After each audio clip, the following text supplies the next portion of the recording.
এই মাস রমজান মাস, এই মাসে আপনাদের ব্যবসা করা লাগবে। ভাই দ্রব্যমূল্য যা আছে সবকিছুর দাম বাড়াই দেবেন। চাল ডাল আদা পেঁয়াজ রসুন যা আছে সবকিছুর দাম বাড়াতে হবে আপনাদের। এই গরিব অসহায় মানুষ যারা আছে এরা যেন কিনে খাতে না পারে আপনাদের কাছ থেকে, সেইভাবে আপনারা দাম ফিক্স করবেন। হ্যাঁ তুই ঠিক কথাই কইছিস, আজকে তো সবকিছুর দাম বাড়াতে হবে। মানিক, আজকে তো সবকিছুর দাম ডাবল করে দিবি। ঠিক আছে ভাই, দায়িত্ব ঠিকভাবে পালন করেন। এক মাসের জন্য আমার দায়িত্ব আপনাদের পালন করা লাগবে। থাকেন, আমি গেলাম। আচ্ছা যা তুই।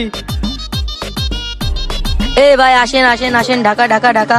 ও পাইছি, সবকিছুর দাম বাড়বে, গাড়ি ভাড়া বাড়বে না তা তো হবে না। এ ভাই শোন। আরে শয়তান, এ কোনে যাস তুই? আরে কালকে তো রমজান না, তাই আমার ছুটি হয়ে গেছে, আমি এক মাসের জন্য ছুটিতে যাচ্ছি। হ্যাঁ যা যা, বিদায় হ। আরে আমি তো যাচ্ছি, কিন্তু তোর কিছু দায়িত্ব পালন করা লাগবে। হ্যাঁ বল, কি করতে হবে? আরে শোন, কালকে তো রমজান মাস, এক মাস পর ঈদ। এই ঈদে সবাই ছুটি পাইলে পরিবারের সাথে ঈদ করার জন্য সবাই বাড়ি যাবে। এখন তারা দূর দূরান্ত থেকে অনেকে যাবে, আর এই সুযোগটাই তোর কাজে লাগাতে হবে। টিকিটের দাম যা আছে ডবল করে দিবি, যাতে তারা হয়রানির শিকার হয়।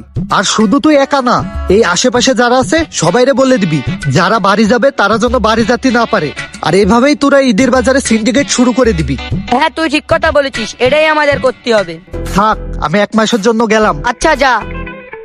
সো গাইজ, এক মাসের জন্য তো চলে যাচ্ছি। আর আমি ব্যবসায়ী ভাইদের আশেপাশে দোকানদারদের বলে দিছি, তারা দাম বাড়ায় সিন্ডিকেট শুরু করে দেবে। আর আপনারাও হয়রানির শিকার হয়েন। টাটা, দেখা হচ্ছে এক মাস পর।